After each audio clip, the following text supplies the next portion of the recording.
ลุดหล่นลงน้ำแต่น้องคนงาม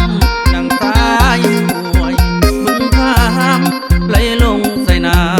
ำห่วยสมปอยเขาสาเขาลือ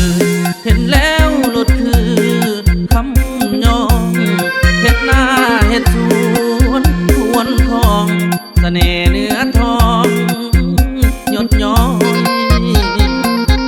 ได้ฟังเสียงเบาหวานเป็นเหล้าจอยจอยเหมือนน้ำตาลน้ำอ้อยอ้อยหมดจนมอยละแม่น้ำงานวัดตาลทองสองเฮาฟอนลำวงพิธีใส่ตู้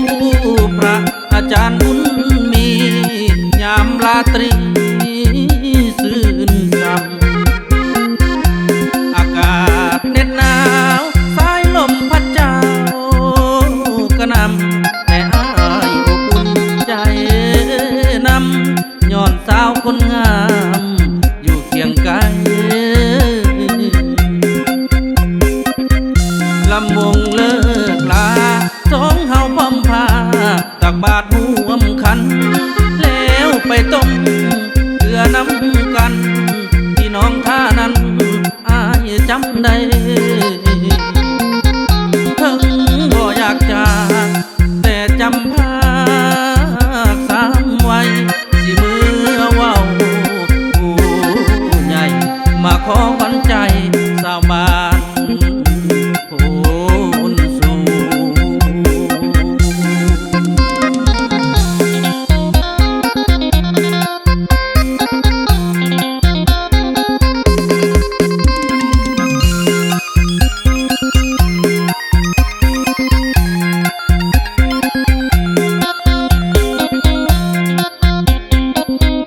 งานวัดตาลทองสองเฮาฟอนลำวงพิธีใส่ตู้พระอาจารย์บุญมียามราตรีซื่นซ้